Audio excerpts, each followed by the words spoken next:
ভক্ত হতে এসেছি, দুদিন পরে আমরা অভক্ত হয়ে যাই। জপ করতে এসেছি, দীক্ষা নেওয়ার পরে আমরা জপ করি না। গুরুদেবের সামনে প্রতিজ্ঞা করি, 2 দিন পরে পালন করি না। গুরুদেব বলেন অপরাধ করো না, আর নিয়মিত জেনে শুনে আমরা অপরাধ করি। পরচর্চা পরনিন্দা করার কথা না, কিন্তু নিয়মিতভাবে 10 বার অপরাধ না করলে আমাদের পেটে ভাত হজম হয় না। কেন এরকম হয়? কারণ যে উদ্দেশ্য নিয়ে আমরা ইস্কনে এসেছিলাম, সে উদ্দেশ্য আমরা ভুলে গেছি। কেন এরকম আমাদের এই অবস্থা?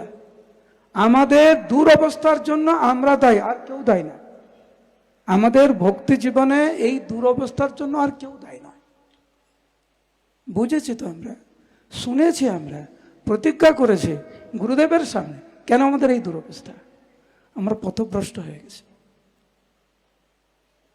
তার অন্যতম কারণ হচ্ছে আমাদের শ্রবণে আসক্তি নেই, কীর্তনে আমাদের আসক্তি নেই। এই জন্য, সেই জন্য দেখবেন হয় অধ্যায়ের আগে নালে অধ্যায়ের পরে কৃষ্ণদাস কবিরাজ গোস্বামী প্রত্যেকটি অধ্যায় উনি শ্রোতাদের উপরে অনেক প্রাধান্য দিয়েছেন।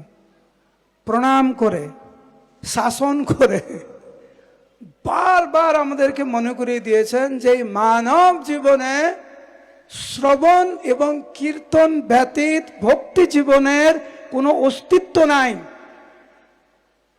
ভক্তি জীবন মানে হচ্ছে শ্রবণ এবং কীর্তন। যেই ভক্তের শ্রবণ কীর্তনে মন নেই, আমরা শুধু নামে ভক্ত।